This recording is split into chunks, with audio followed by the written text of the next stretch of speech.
Good morning! Good morning mga ka-brothers and sisters. Good morning sa inyo. So, I'm going to work. Lalakad lang po ako. Kasi 15 minutes lang from my house going to my work. Ayan po ang aking lugar, ang aking pinaglalakaran. Dito po sa Al-Ain ay napaka-safety. Yan po yung, kung makikita nyo yung lugar, yung way. So ito, ang pinakamaganda dito sa Al-Ain, may mga ano talaga,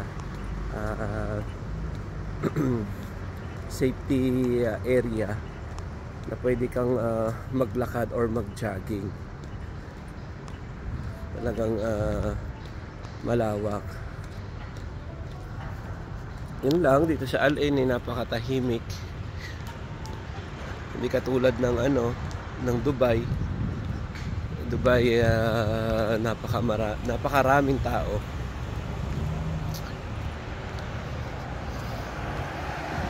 Good morning sa inyo mga ka-brothers and sisters. Kamusta na po kayo?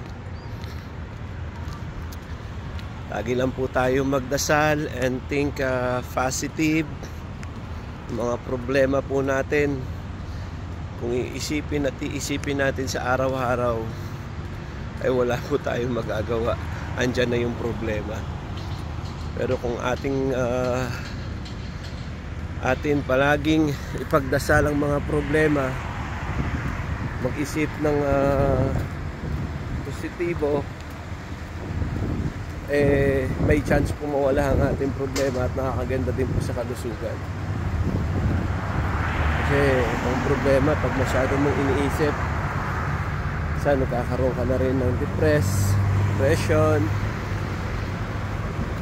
hanggang sa magkakaroon ka na ng anxiety, natatakot ka na. And ang Panginoon lang ang may solusyon. Siya lang bukod tangi ang paraan para mawala ang iyong problema. Lagi lang pong manalangin. Alam nyo po,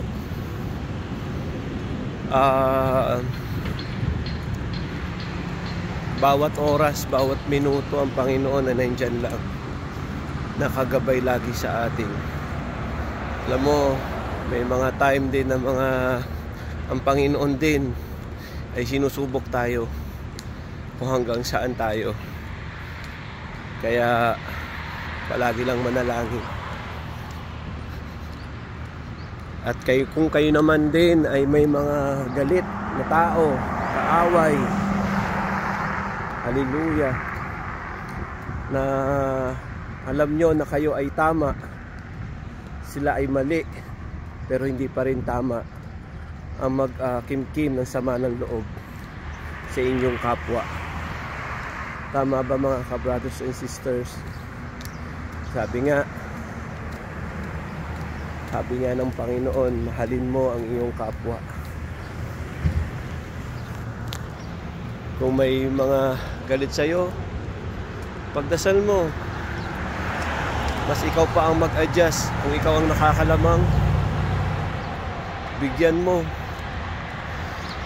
Ganun po.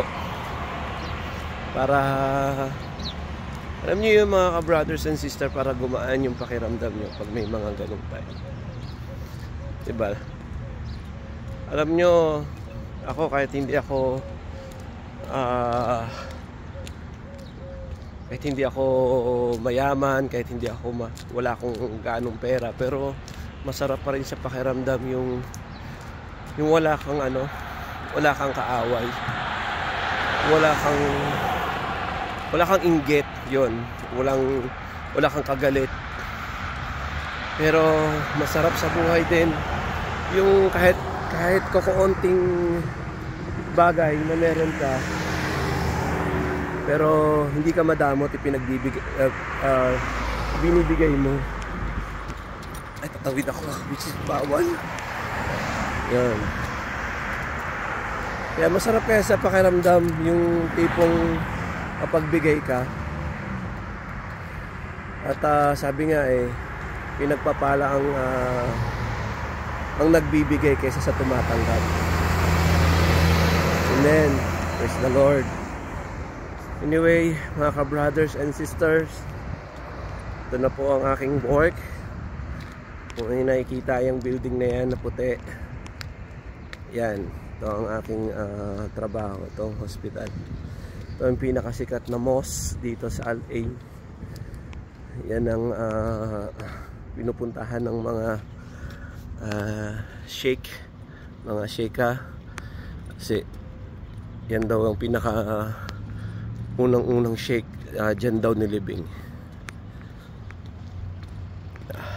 Biyaya. Yan ang aking trabaho. So mga ka-brothers and sisters, paalam na po. Lagi po tayong mag-pray. Yun lang po ang ayun lang po ang solution sa mga problema po natin. Ingat po kayo palagi mga ka-brothers and sisters. God bless po. Maraming salamat sa Panginoon sa araw na to. Ingatan po kayo, O Lord God. Ingatan ang aking mga ka-brothers and sisters. In the name of Jesus. Amen. Ingat kayo. God bless.